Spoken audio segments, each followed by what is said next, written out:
Dear brothers and sisters, I want to take you back to that moment where Hajar alayhi salam is running between the hills of As-Safa and Al-Marwa with her son Ismail alayhi salam, wanting to provide him with water. And subhanAllah, when you get into the details of the hadith of the Prophet ﷺ, who actually explains the story as if he's seeing it sallallahu alayhi wasallam, then there are small things that have packed meanings. Amongst them is that Hajar radiallahu ta'ala anha, Ismail, was breastfeeding Ismail alayhi salam. And she was the vessel by which Allah subhanahu wa ta'ala was nourishing that baby boy, and so she would drink and eat whatever she could find around her until she no longer had anything from her own body to give to Ismail alayhi salam. And the Prophet ﷺ says, وَجَعَلَتْ أُمُّ إِسْمَعِيلَ تُرْضِعُ إِسْمَعِيلَ وَتَشْرَبُ مِنْ ذَلِكَ الْمَاءِ حَتَّى إِذَا نَفِدَ مَا فِي السِّقَاءِ عَطِشَتْ وَعَطِشَ ابْنُهَا. He said sallallahu alayhi wasallam that she used up every drop of water that she had left until she no longer could feed her son, and then she became dehydrated, and her son as well had nothing to drink. And then look at what the Prophet ﷺ says about this moment. He says alayhi salatu wassalam, وَجَعَلَتْ تَنْظُرُ إِلَيْهِ يَتَلَوَّى فَانْطَلَقَتْ كَرَاهِيَةَ أَنْ تَنْظُرُ إِلَيْهِ. He says sallallahu alayhi wasallam, think of the scene, that Hajar looked at Ismail and she saw the pain that he was in, turning around, groaning, whining, unable to bear the harshness of the environment, this baby. And the Prophet ﷺ says that she looked away because she couldn't see her baby in that pain anymore. This is the Prophet ﷺ telling you that Hajar ran out of the ability to even look at Ismail alayhi salam in this state. And she started to run between As-Safa and Al-Marwa. And the Prophet ﷺ says in the hadith that this is where the Hujjaj and the people of Umrah take the practice of going between Safa and Marwa. And then when she heard that voice, or she heard that sound of Jibreel alayhi salam as she was running in desperation, she called out, "Whoever it is that caused me to hear you, whoever you are, I have no idea who you are. هل عندك غواث? Any help, any water, anything you can do for us?" And at that moment, the Prophet ﷺ says that she looked at Jibreel alayhi salam, and Jibreel alayhi salam with his heel struck the ground, and then Zamzam comes bursting out, providing not just for her and her child, but bursting through the ground. And he says sallallahu alayhi wasallam that Hajar goes to the ground and she starts to dig the well around that bursting water. And he says sallallahu alayhi wasallam, "Yarhamullah Ismail, لو تركت زمزم لكانت زمزم عينا معينا." He said, may Allah have mercy on the mother of Ismail. If she would have left Zamzam to flow, it would have flown throughout the earth, meaning it would have flowed throughout the earth and touched every single part of its surface. But she carved out that area of the well from which we benefit from today. Why do I start with the story for the particular subject that we have today? Hajar was looking for water for her child, but the barakah of her dua was water for generations after her, from which we still drink today. That well that Jibreel alayhi salam struck open, when you go there and you drink Zamzam, or when the Hujjaj come back and they bring you that Zamzam, it is still flowing from that very moment, and that is the barakah, the blessing of the sincerity of that woman and the sincerity of that family. And Ibrahim alayhi salam, whose du'as are throughout the Qur'an, where Allah Azza wa Jal always multiplies what his Khalil Ibrahim asks him. When Ibrahim alayhi salam comes back to the Kaaba, or comes back to raise the foundations of the Kaaba with his son Ismail alayhi salam, and Allah Azza wa Jal tells him, now call out. The question that Ibrahim asked was, وَمَا يَبْلُغُ صَوْتِي? What's going to cause my voice to reach people around the world? And subhanAllah, look at what Al-Qurtubi rahimahullah says. Ibrahim alayhi salam was talking about the blessing of his voice being able to reach people in his time at that moment. What's going to cause my voice, this man in the middle of a desert, to reach people? But till now, the call of Ibrahim alayhi salam is being heard thousands of years later, and people are responding, labbaik Allahumma labbaik. And that's the barakah, the blessing of the dua of Ibrahim alayhi salam. So what's the connection here between dua and this specific concept of barakah, which is more than what you could have asked for, more than what you comprehended, more than what you would have ever dreamt of? What is it about the connection between dua and barakah that we take from this family in particular? Years later, the Prophet ﷺ says that Ibrahim ﷺ came back to visit Ismail ﷺ after his mother had passed away. So this is after the death of Hajar. And it's a longer hadith, so I'll get to the latter part of it in one sentence from the Messenger ﷺ. The story goes that Ibrahim finds a woman in the house of Ismail, that is his first wife from the people of Jurhum who surrounded them, and asked her how she was doing without introducing himself, and she thought he was just an old wayfarer. And all she had to say was, things are terrible. She complained about the water, she complained about the lack of food, she complained about the difficulties of Ismail alayhi salam's task. And Ibrahim alayhi salam says, when your husband comes home, give him salam and tell him he should change the gate of his home. And Ismail alayhi salam comes home and says, what happened today? She says, an old man came by and I invited him in. He asked me how I was doing. I told him how we were doing.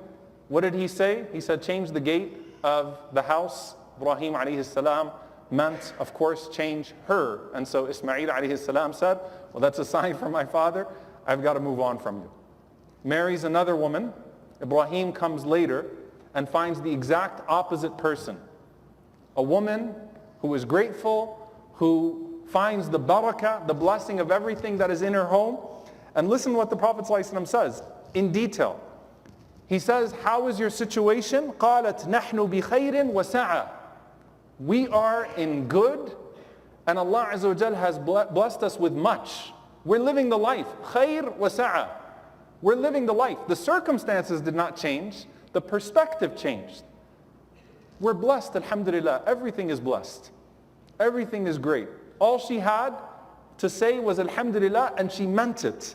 And Ibrahim alayhi salam loves that. وَأَثْنَتَ عَلَى اللَّهِ. And she started to praise Allah subhanahu wa ta'ala. And the Prophet ﷺ says, Ibrahim asked her, مَا طَعَامُكُمْ? What do you eat? I mean, if you're living the life like this, if everything is great, what is it that you're eating? She said, al-lahm. We have some meat. قَالَ فَمَا شَرَابُكُمْ? He said, and what do you drink? قَالَتْ الْمَاء. She said, we drink water. فَقَالَ. So this is the Prophet ﷺ now narrating a dua of Ibrahim alayhi salam. قال اللهم بارك لهم في اللحم والماء. Oh Allah, bless them in their meat and in their water. Rasulullah sallallahu alayhi wa sallam says, وَلَمْ يَكُنْ لَهُمْ يَوْمَئِذٍ حَبْ. They didn't have any grains. They had no wheat, no grain. وَلَوْ كَانَ لَهُمْ لَدَعَى لَهُمْ فِيهِ. And if they had grain, Ibrahim alayhi salam would have blessed their grain as well. He would have asked Allah to put barakah in their grain as well. And the Prophet ﷺ said, so what's the effect of this dua? Was it just that there was barakah in their home for their meat and their water, that Allah Azza wa Jal made it good for them and Allah subhanahu wa ta'ala kept replenishing them? The Prophet ﷺ said, فَهُمَا لَا يَخْلُو عَلَيْهِمَا أَحَدٌ بِغَيْرِ مَكَّةٍ إِلَّا لَمْ يُوَافِقَهُ. The Prophet ﷺ said, no people but the people of Mecca have the barakah in their meat and their water that the people of Mecca do. No other people could survive on meat and water without it harming them, except for the people of Mecca, because of the dua of Ibrahim alayhi salam. That's the barakah, the replenishing, the establishment of a civilization, a prophet that comes amongst them, that guides them, more precious than the food and drink that they have. And the Prophet ﷺ is saying, the effect of the blessing of Ibrahim on the little meat that he saw in that house that day, and the little water that he saw in that house today, is still there thousands of years later when you eat the meat and drink the water of Mecca. That's barakah. That's the blessing of the family of Ibrahim alayhi salam. And it continues. Ali ibn Abi Talib radiyallahu ta'ala anhu says that when we made hijrah and we made our way to Medina, the Prophet sallallahu alaihi wasallam was at Harrat al-Suqya, an area that belonged to Sa'd ibn Abi Waqqas radiyallahu ta'ala anhu. And the Prophet sallallahu alaihi wasallam said to us, bring me wudu, bring me some water to make wudu with. And so we brought wudu. And the Prophet sallallahu alaihi wasallam made wudu with that water, and then he faced the Qibla and he raised his hand sallallahu alaihi wasallam facing in the direction of Mecca. وقال اللهم إن إبراهيم كان عبدك وخليلك ودعا لأهل مكة بالبركة. O Allah, your servant Ibrahim alayhi salam, your friend Ibrahim alayhi salam, your prophet Ibrahim made dua for the people of Mecca, for barakah, and you granted him that. وَأَنَا عَبْدُكَ وَرَسُولُكَ, and I am your slave and your messenger, sallallahu alayhi wasallam. أدعوك لأهل المدينة أن تبارك لهم في مدهم وصاعهم مثلي ما باركت لأهل مكة مع البركة بركتين. The Prophet ﷺ said, I am your slave and messenger, calling upon you, and I'm asking you to bless the people of Medina in their grains, in their measurements, meaning their handful, their sa'a, their mud, all of their measurements, all of their grain, all of their water, and for each blessing that you gave to Mecca, let it be doubled for the people of Medina. And you benefit from that barakah today. You go to Medina and the air is different. Everything is different about Medina. That's the barakah of the dua of your Prophet sallallahu alaihi wasallam, who based his dua on the barakah of the dua of Ibrahim alayhi salam. And as the scholars mention, Allah Azza wa Jal himself blessed Al-Quds. May Allah subhanahu wa ta'ala free it. Al-Ard allati barakna fiha lil-alameen. And even barakna hawlahu, the place, the land that we have blessed for all time. And we have even blessed the land around it. May Allah subhanahu wa ta'ala liberate it. Allahumma ameen. We see the Prophet sallallahu alaihi wasallam praying for the barakah of different places in his own life. Sallallahu alaihi wasallam قال اللهم بارك لنا في شامنا وبارك لنا في يمننا. Oh Allah, bless us with our Sham. Bless us with our Yemen. May Allah subhanahu wa ta'ala bless the places of Asham and bless Al-Yemen and free them from their poverty and their devastation and increase them in that blessing. Allahumma ameen. SubhanAllah, look at even the ownership. Our Sham, our Yemen. You talk about how we think as an ummah. The Prophet ﷺ was neither Shami nor Yemeni. But our Sham, our Yemen. So when you look at these places and you find them in drought and devastation, you make dua for them as our Sham and our Yemen and our Palestine and our Somalia and our Iraq and whatever it may be. They're ours because we're one ummah.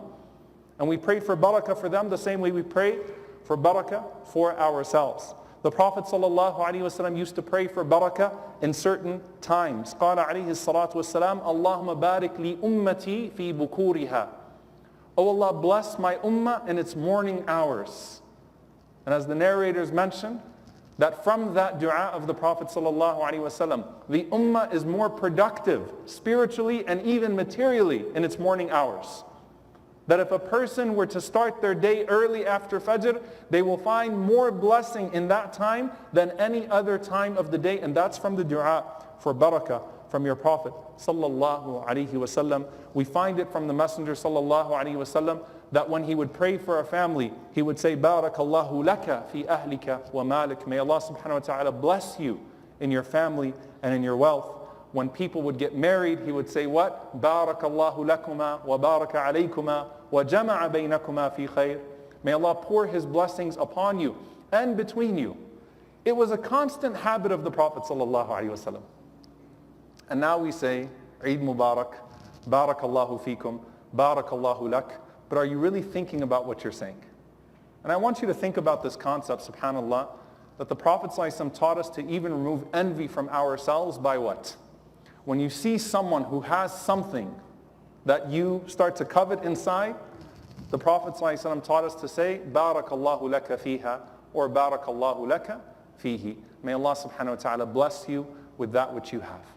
Not only do you not covet it or wish that it would be taken away from that person and given to you, you even make dua that Allah subhanahu wa ta'ala bless them to the maximum extent with sincerity so that they can benefit from that in a way that is pleasing to Allah subhanahu wa ta'ala and pleasing to them as well. He taught us sallallahu alayhi wasallam a very powerful, beautiful dua which is expansive in this regard. For dua, for barakah for ourselves, he used to say sallallahu alayhi wasallam, Allahumma aghfir li dhanbi wa wassi' li fi dari wa barik li fima razaqtani.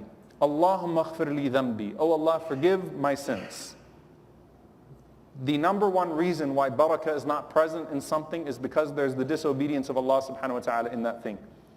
If you want to lose barakah in your health, you use it in a way that's displeasing to Allah. You want to lose barakah in your wealth, you use it in a way that's displeasing to Allah subhanahu wa ta'ala. That means no matter how much you have, it will not be blessed and no good will come from it. So Allahumma ighfir li dhanbi. And then the Prophet ﷺ said, وَوَسِّعْ لِي فِي دَارِي. And grant me expanse in my home. That's not a dua for the increase in square footage.